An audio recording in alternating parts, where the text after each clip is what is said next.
Hello, everyone, and welcome to Uncivil Law, where we learn through the misfortunes of others. As always, I'm your host, Uncivil Law, a licensed attorney in Texas, Virginia, and before the Supreme Court. And I hope you're having a great day. For today's story, we turn our attention to an article that was written by NBC News a couple months ago on the issue of people who think that they can change their race, the transracial community. My good friend and yours, Nate the Lawyer, did a video today about Rachel Dolezal and her OnlyFans account, where she's earning about $1,000 a month from performing her acts, as she likes to call them, for patrons pretending or at least acting as a Black person. So we're going to discuss the issue of transracialism because I think it's very interesting on the issue of transgenderism. And this article is really interesting in particular because it sort of shows why transgenderism doesn't make sense. And they're 1 inch away. They're 1 inch away. If they could just have the self-awareness, they would see. But we're going to read this article that's ostensibly about critiquing people who want to identify as a race other than the race that they were identified as at birth, but really is a critique about transgenderism for the exact same reasons, even though the article writer doesn't realize it. So this is from Emmy Tran from NBC News. And again, this is from a couple months ago, but now was as good as time as any to discuss it. The article starts, since before she hit double digits, Alicia, 15, has said she felt a special connection with Japan. She is a weeb, and she believes in weebness so hard, she believes that she's Japanese. She's turning Japanese. Yes, she's turning Japanese. Yes, she thinks so. The high school student, who has to be anonymous for fear of being doxxed online, was born in Ukraine and lives in Maryland, neither of which has much of a historical tie to Japan as far as I'm aware of, but that's okay. But now she goes by the Japanese name Maiki and listens to subliminals that promise she will wake up and be Japanese. So far, she believes that by listening to YouTube videos with lo-fi music and photos of East Asian facial features while she sleeps, her vision has cleared, her eyelids have become smaller, and her hair is just a little bit darker. I love it. Mentalism to manifest in physical changes, which I suppose is probably in some small degree possible, but probably not to the degree she would like, but that's okay. Practitioners of what they call race change to another, otherwise known as transracialism, but also called by the acronym RCTA, purport to be able to manifest physical changes in their appearance and even their genetics to become a different race, either by sheer mental will or perhaps by, hair dyes or maybe surgeries or things, all kinds of fun options if you want to manifest physical changes. They tune to subliminal videos that claim to give them an East Asian appearance or Korean DNA. But experts underscore it's simply impossible to change your race. This is where the lack of self-awareness part still starts to really come through, right? Why is it impossible to change your race, they say? It's just a belief, says James Cohen, an assistant professor of cultural and media studies at Queen College, City of University of New York. It doesn't really work because it's not doing themselves anything. But they convince themselves it works because there's other people they've convinced as well.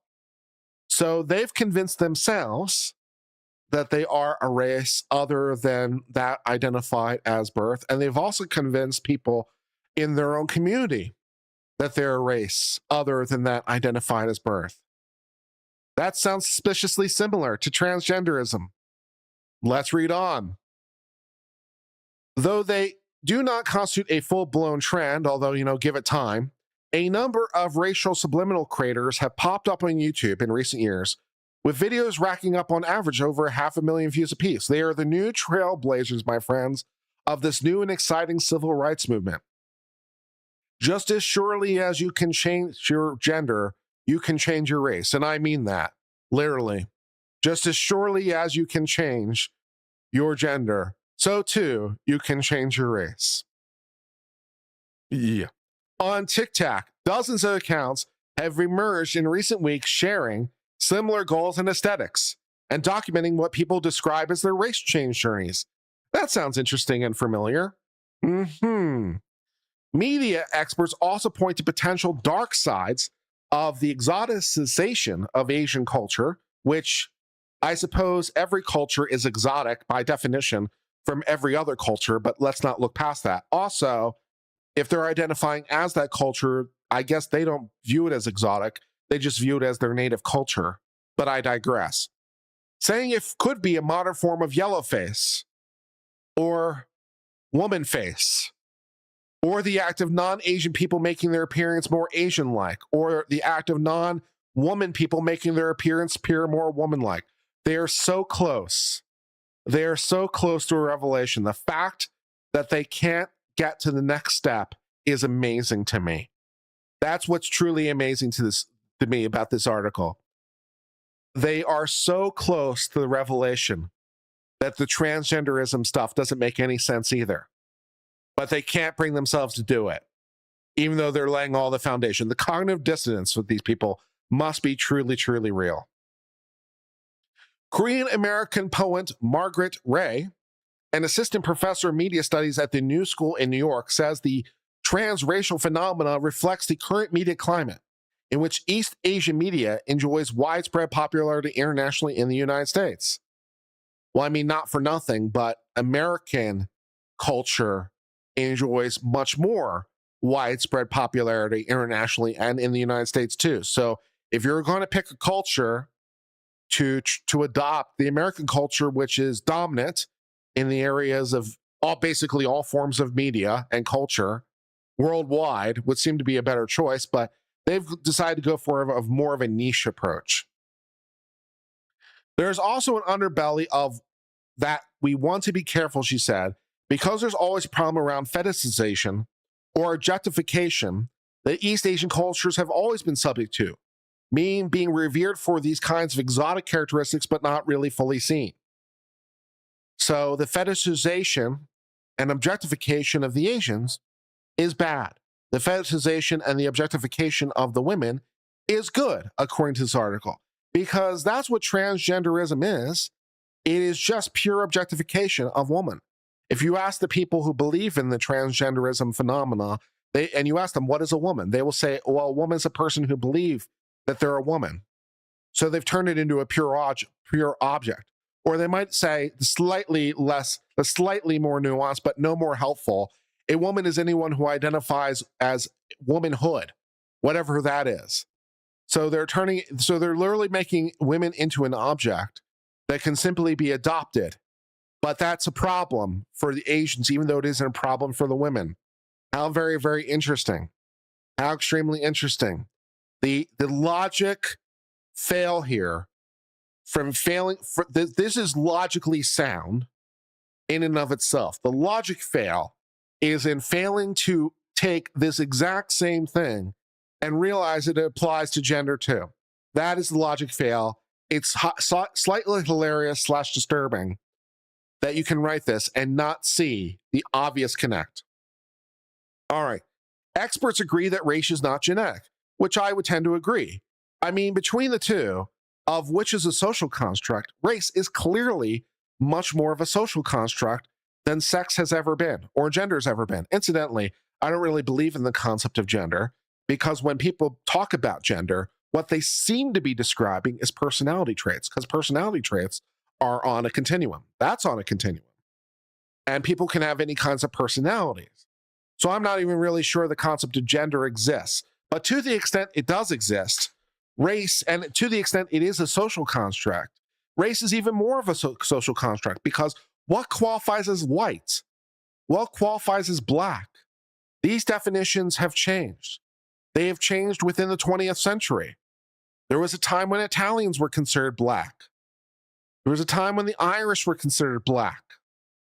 The concept of blackness and the concept of whiteness is not a ubiquitous thing. And race, much more so than gender, is in fact on a spectrum because people's biology is mostly muddled. Some people are relatively pure, but a lot of people it's just kind of a mix. So if you're talking about a continuum, race is much more on a continuum. So you can if you can say that you can identify anywhere on the continuum of gender, Why can't you identify anywhere on the continuum of race?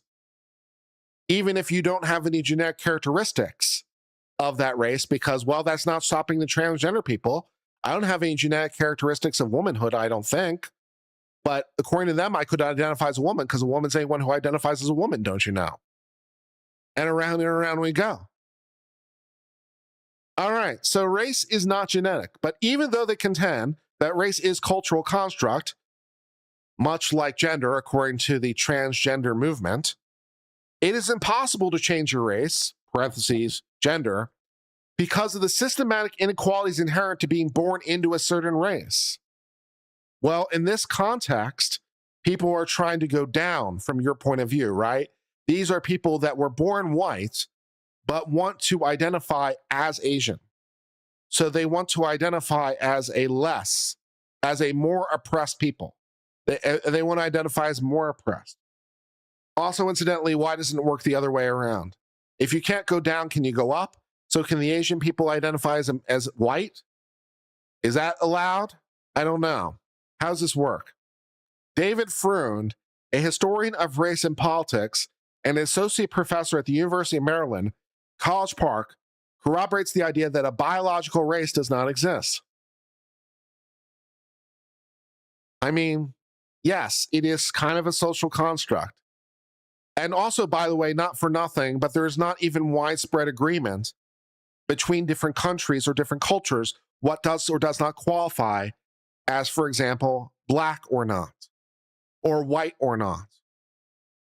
So if you go to a different part of the world and you ask them, what is a black person or what is a white person, they won't necessarily agree with the American conception that is dominant in our media. You know, there are some Caribbean countries that would consider people born there who are very dark of skin not to be black because they weren't born in America, born in Africa, for example. So there are many examples. And so there is no even universal agreement about what qualifies as different races. The entire American idea of race and how we conceptualize it, there's a lot of arrogance in thinking everyone conceptualizes it that way. But you know what pretty much every country on the world agrees on, except for America, because apparently it has its head up its ass? What a woman is. Everyone seems to agree on that. There's not a lot of difference of opinion on that one. Everyone seems pretty much in lockstep, especially compared to race. All right. What we know of today as race is a combination of inherited characteristics and cultural traditions passed through the generations. I mean, yes, but also where those boundary lines are changed from time to time and era to era without any change of characteristics or cultural transitions. So this definition isn't even quite correct, by the way, because this guy says race is a combination of inherited characteristics and cultural traditions. But that isn't right, because without any change of your inherited characteristics or your cultural traditions, whether you're white, black, or anything else can change at any time and definitely between countries. So it is much more of a pure social construct than anything that says about you in particular. In addition, Franz said the modern concept of race is inseparable from the systematic racial hierarchy 100 years in making. The modern conception of race in America, maybe, but our conception of race is not the same conception of race. Go ask a European what race a Roma is. See what answer you come up with that for just an example at random. Yeah. Simply put, changing races is not possible because biological races themselves are not real. Wow, you mean but it's a pure social construct, right? So if it's not real, if it's just a social construct, then why can't you change it? And why can't you insist that other people adopt it for themselves? Anyone have any ideas? No? Okay. Yeah. Friend, add the idea of changing one's race operates differently depending on a person's racial background. I like that very much. The changing of one's race depends on your racial background. So I suppose for some people of some races, changing race is more possible versus other races. So whether or not you can change your race depends on your race. This sounds like racism squared to me, but I'm not an expert or anything. Depending on the person's racial background, and the white people who seek to transition to other people can often sidestep the harms of racism. How? They're actively trying to identify themselves as another race. Wouldn't they therefore necessarily inherit any sort of racism that would exist of that race to the extent they consider themselves part of that race? I mean, one would think. And also, why is this necessarily a white thing? Why only white people can do this? Why can't other people of other races do this? What races can and cannot transition to other races? What is the set of allowable transitions? Please provide me a matrix to clarify this. Kevin Nadal, a professor of psychology at the City University of New York, said, there is a privilege. Ooh, there's that magical word, privilege. Fun. There is a privilege of being able to change your race, or say you're changing your race. Well, if it is a privilege, wait, no, that doesn't make sense. Because, wait a second, this is white privilege, I suppose? So if you're white and you say, I want to adopt a different race, then you're willingly giving up your white privilege because you're no longer white.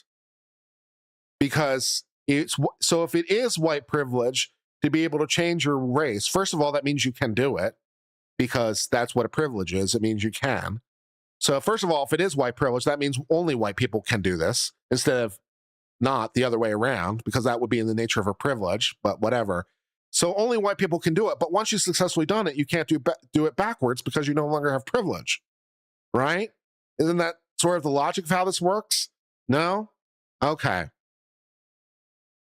There is a privilege in being able to change your race, or say that you're changing your race. There are many people who would be unable to ever change their race. Why? If some people can change their race, why can't other people of other races change their race?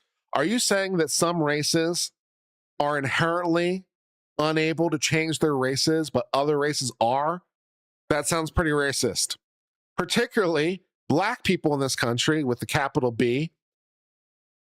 Like Black is a unified concept, which it isn't. I object continuously to the use of B, capital B Black, as though capital B Black is a cohesive thing that could be compared to, be example, French or German or Italian or even European. Where is Black? Where is Black? Can you point it to me on a map? If you point vaguely in the direction of Africa, you might be racist. Particularly capital B Black people, whoever those are, in this country, would be unable to say all of a sudden I'm white and be treated with the same privileges that white people have. I don't know. It seems to me that many Black people have done that to varying degrees, but when they do, the media usually accuses them of being Uncle Toms and sellouts and all the rest of it. But yes, white people can adopt white personas and act white, which is a phrase that apparently is bad for some reason. I don't know what that means, but apparently it's a bad thing to do. And they can, be responsible and get a job and live a responsible life and take care of themselves and their family and be a productive member of society.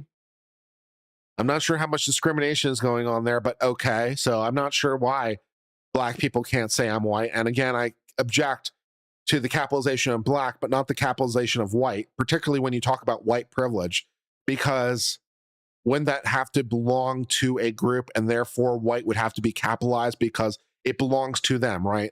The white privilege is a privilege that belongs to the white, which means that it's a proper noun, at least according to the way you seem to be treating it. But I digress. Certain people, certainly people of color throughout history, have been able to pass as white and survive. Oh, so they can identify as white. Is that different than passing as white? What is the difference? Is that different than passing as a woman? Although, according to the media, you don't have to pass as a woman to be a woman, right? You just merely have to say that you're a woman or identify as a woman. That's the only criteria. So if I say I identify as a woman, it immediately becomes true, even without a single change to myself. That's amazing. Do I pass as a woman? I don't know. What is a woman? Well, anyone who identifies as a woman. Well, if that's true, then necessarily I must pass as a woman because that's the criteria, right? Isn't that how it works? That's how definitions work, isn't it? They don't seem to like the conclusions of their own logic very much. Walter Francis White, ooh, even has the last name White. How dangerous. The son of two enslaved people, for example, used his ability to blend in as white to champion, well, I mean, his last name was literally White, so that didn't hurt either. Used his ability to blend in as white to champion civil rights for African Americans as a leader of the NAACP. Well, there was another white person who tried to blend in as black to champion civil rights for the NAACP, but you guys didn't seem to like that very much for some reason. But most people of color are not afforded the same opportunities. I would tend to disagree. Again, I think that black people can behave like white people, whatever that means, and adopt white people culture, whatever that means. I don't see any particular reason why a black person can't adopt a white manner of dress or white culture or white behaviors or white whatever. I don't see quite why they can't do that. And it seems to me that many of them do that, and many of them are quite successful. So I don't really understand that, but okay. All right. The translation movement, which came to the forefront because of controversial figures like Rachel Dolezal, who has an OnlyFans account. She's only making about $1,000 a month, though. So you might want to subscribe and check that out, help her out. Another poor black woman who can't get by, man. What a tragedy. Have been compared to being transgender. However, psychologists and activists push back up against the comparison. I bet they do. I bet they do try to push back at the comparison because the logic of it is exactly the same.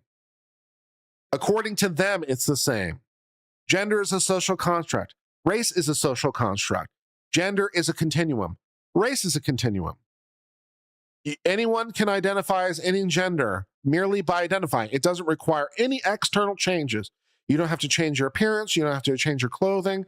You don't have to change anything about you. You're a woman the moment you identify as such. Why does this logic not immediately also apply to race? Who can say? Who can say? Because reasons. Reasons. Well, let's see if they come up with any reasons that go anywhere at all. Let's see if they can come up with any reasons. Teak, I think that's Teak Milan, who is a black, capital B, black, transgender advocate and writer, says it's a disservice to transgender people to compare the two. Please tell me why. Race historically emerged as a social construct, okay, to establish a racial hierarchy with the white race at top, whereas variances in gender identity have existed for thousands of years. That is literally the exact same thing. You just said the same thing twice. Let's try again. Let's read it again. Race historically emerged as a social construct to establish a racial hierarchy with white on top, whereas variances in gender identity have existed for thousands of years. In other words, historically emerged.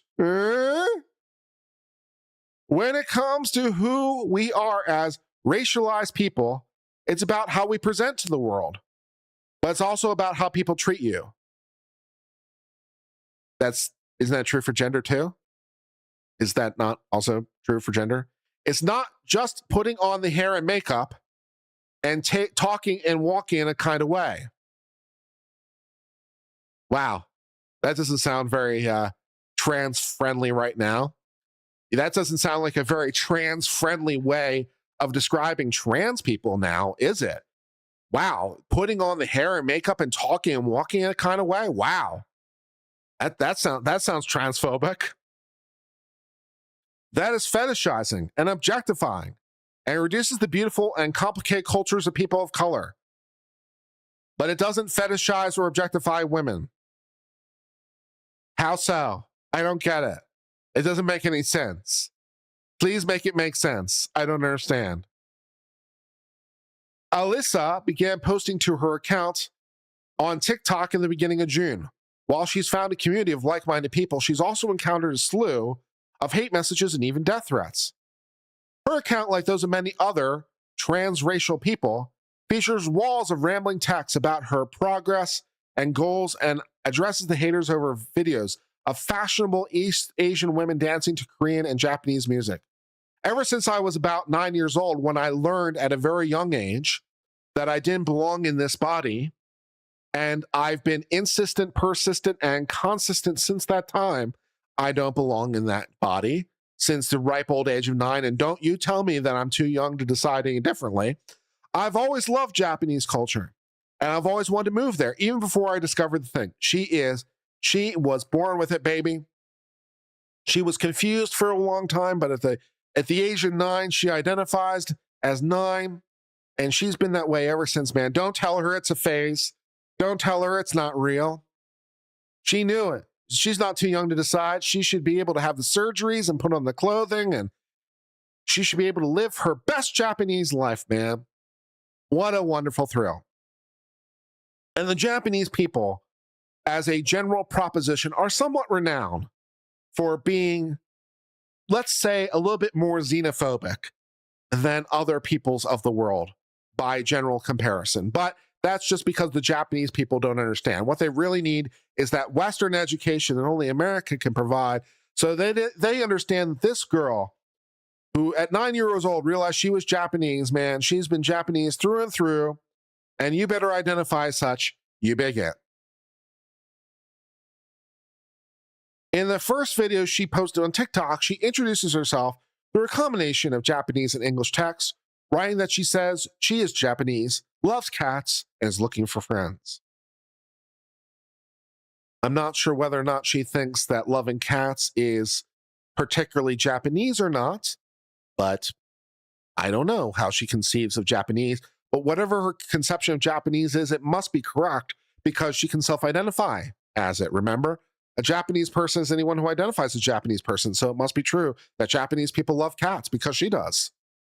The white text written over Alyssa's videos overlays a video originally posted by another TikTok user in which she dances to the pop song Love and Joy by the Japanese singer Yuki Kimura. Well, she just wants to live her life. Why aren't you letting her?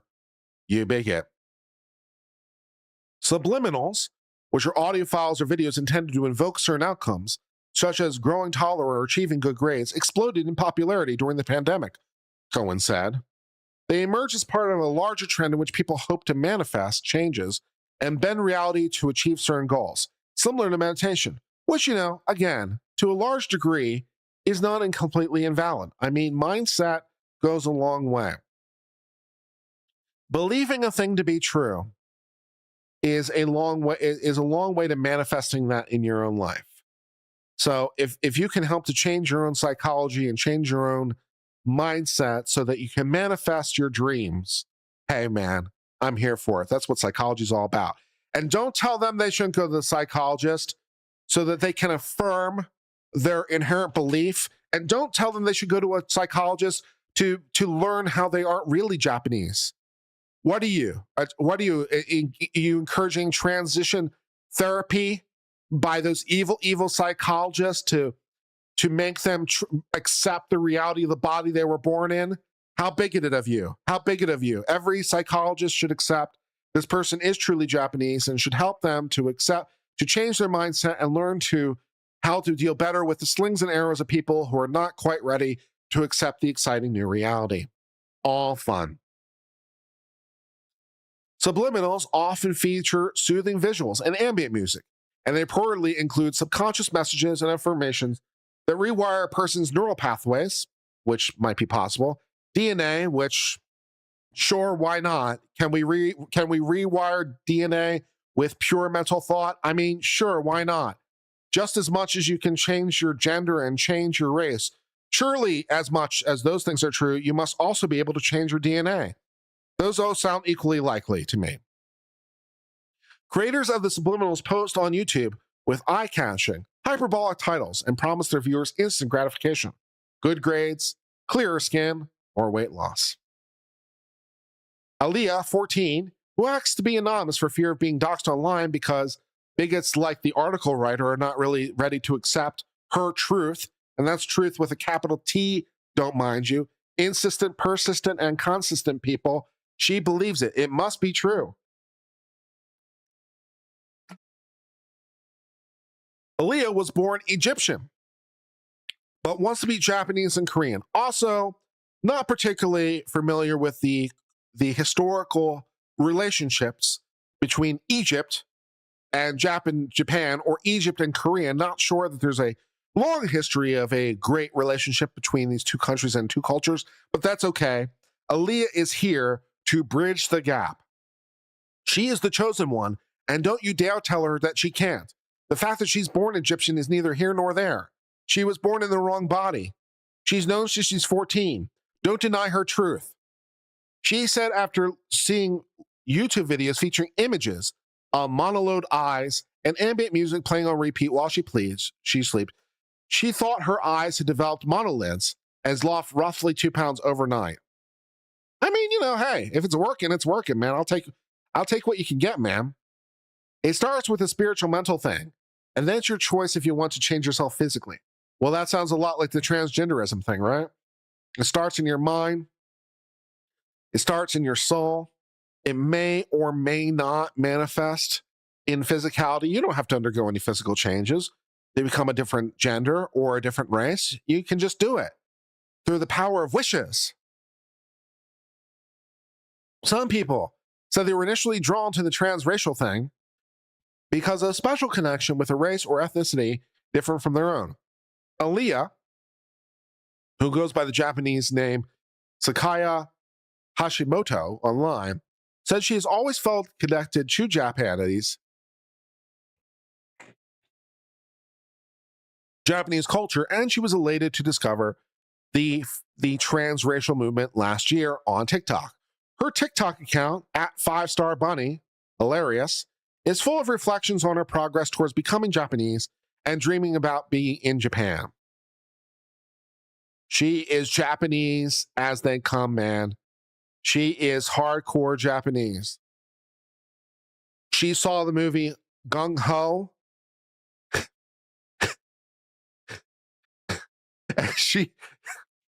and she is ready, man. She knows everything there is to know about Japan. A video features what she calls a progress update from Aaliyah, who claims her mother bought her a skin whitening mask without her having to ask for it. The text commentary overlies a video by TikTok's user, which has garnered 233,000 videos. Oh, yeah. Oh, yeah.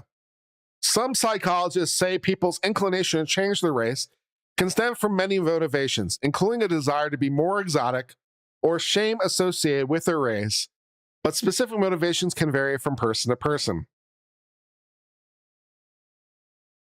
I mean, that sounds, again, like transgenderism. I mean, the motivations are a multitude. The motivations are a panoply, a rich cornucopia of different offerings to our things. A smorgasbord of lover's delight. You can pick from the box as you want to, man. No problem. Aaliyah said that growing up, she was mocked for being Egyptian. I had many people call me fiery, or that I get angry just because I'm Middle Eastern. It might also be a reason why I transitioned. Hey, your reasons are your own, man. Your reasons are your own. You don't want to be Egyptian? You don't want to be Egyptian because the Egyptian culture isn't old enough for you?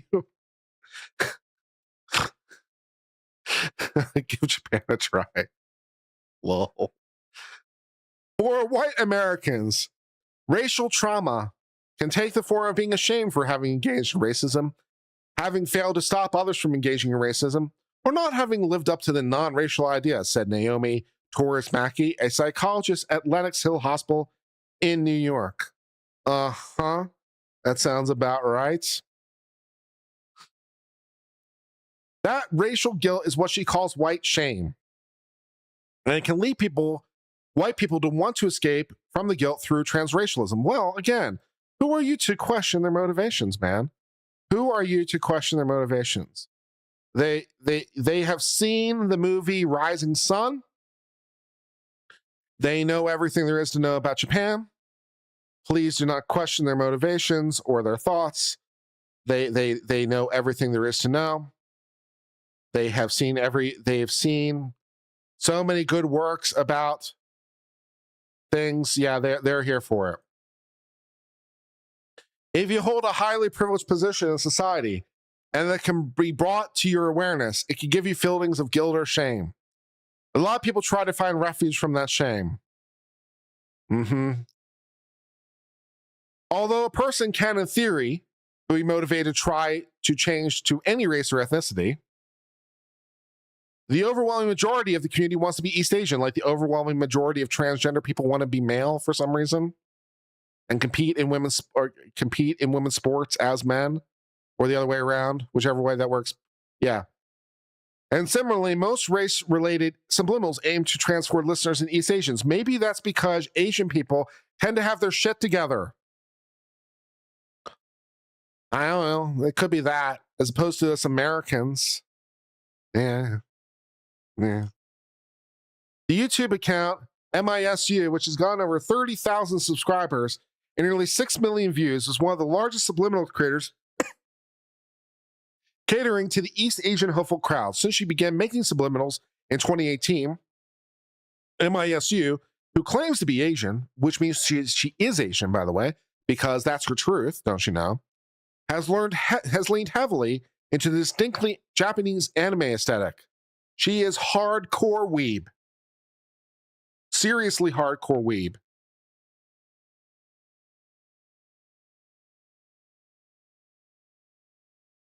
Four of her top 10 videos purport to give viewers East Asian features, which I mean, you know, okay, or help them look more like East Asian influencers or stars, such as Jennie from the K-pop group Blackpink. The intense fixation on and enamoration with East Asian traits and appearances has led some members of East Asian community to criticize RCTH as fetishistic and harmful. Some scholars say it's another case of cultural appropriation. No. It's racial appropriation. Race and culture are different things. Get it right. Maybe this isn't the way to respectfully engage with the culture. Man, this article writer and these people just do not get it. All these TikTok creators that are part of this community, they have seen the James Bond film, You Only Live Twice. They know everything there is to know about Japanese culture, and they would very much like it if you get off their lawn. Cohen said, the problem to me isn't the curiosity, it's the obsession. Some of them go too deep. They get really lost in the sauce. They're really into it to the point where it's unhealthy, and they start owning an identity that isn't theirs, but it is theirs because they identified as theirs, you bigot. Again, the thing that continues to sort of, I know I've been somewhat belaboring the point, but I'll make it a little bit more explicit once again. How they do not realize that this logic also applies to transgenderism is beyond me. They are so close. They are so close. They are one insight away.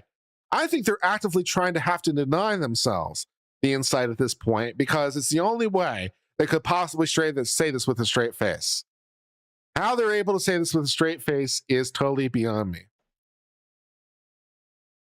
I don't know. Maybe they haven't seen the movie The Spirit Within. Maybe that's the problem.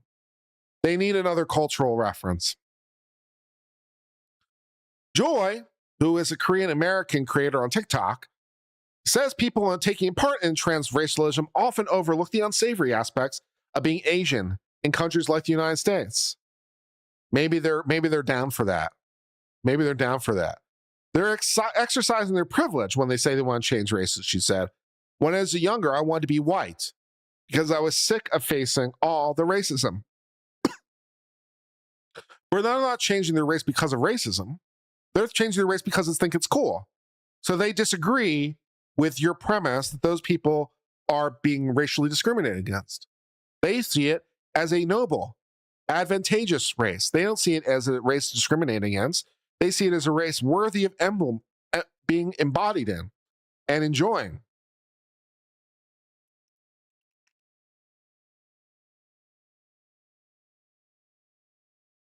Subliminals that aim to make someone more East Asian can also inadvertently use antiquated, erroneous stereotypes. Ooh, so we're using the wrong stereotypes.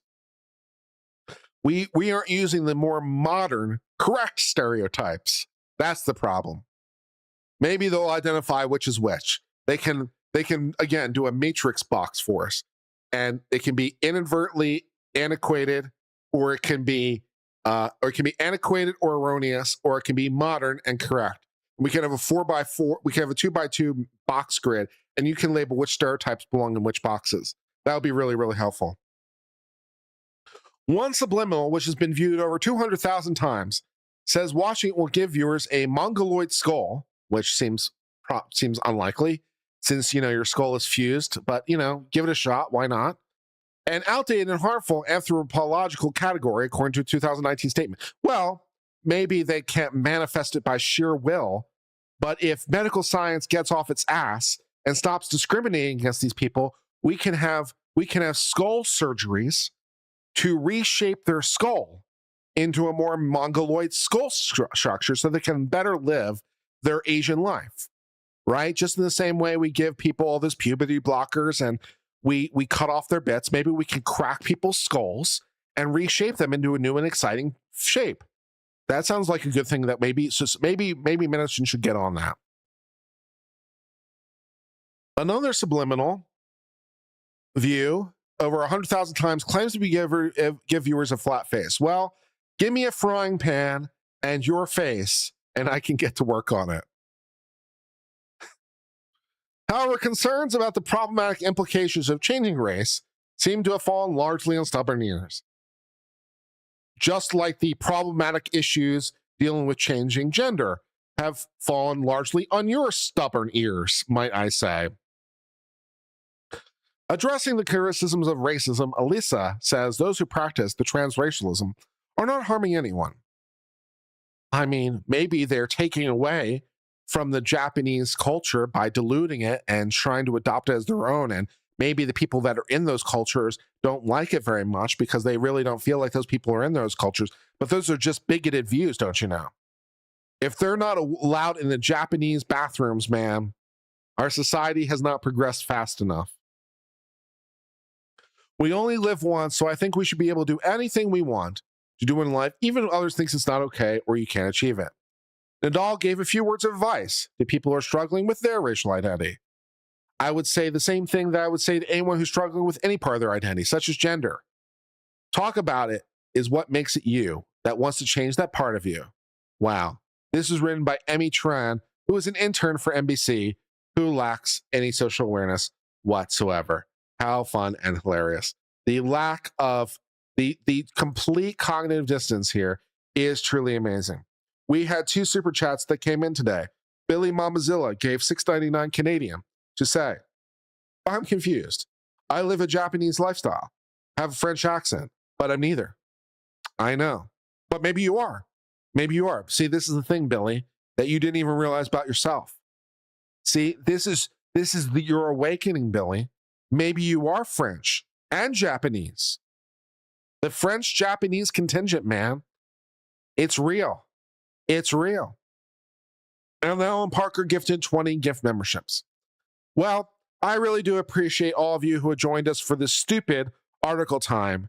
The absolute hilarity of this, reading it with the juxtaposition in mind of transgenderism, is just a hilarity and a half. And I continue, like Matt Walsh, to wonder for a non-circular definition of what a woman is. Please give me a non-circular definition. The problem is they can't do it because any definition necessarily excludes, and they don't want to exclude. But they have to in order for the word to mean anything, it must exclude. All categories must exclude at some level, or it doesn't make any sense. In order for a word to have meaning, it must have boundaries. It can't mean everything. If it does mean everything, the word is literally useless. So in order to use the word woman at all, you must, by necessity, give it boundaries. And they can't do it because any boundaries exclude, and they don't want to exclude. And that's where we're sitting. So I find it hilarious watching the circles go round and round and round with some of the transgender advocates on what women are and how we should accept women when people say they're women is truly mind blowing to the logician in me, who desperately wants to just apply logic. It's like, I have a definition of woman, XX. That definition may not be your definition. You may criticize that definition, but it does have the advantage of being a definition. It does have the advantage of drawing boundaries. It does have the advantage of being easy enough to understand and apply. It does have the benefit of excluding. It does have the benefit of being extraordinarily accurate, if not perfectly accurate. So it's like, okay, I've provided a definition. How about yours? Where's your definition? If you think you can do better, do better. But until you can do better by providing a non-circular definition, stay off my lawn. I've been on Civil Law, and until there, my friends, I hope all is well. Cheers, my friends, for now, and goodbye.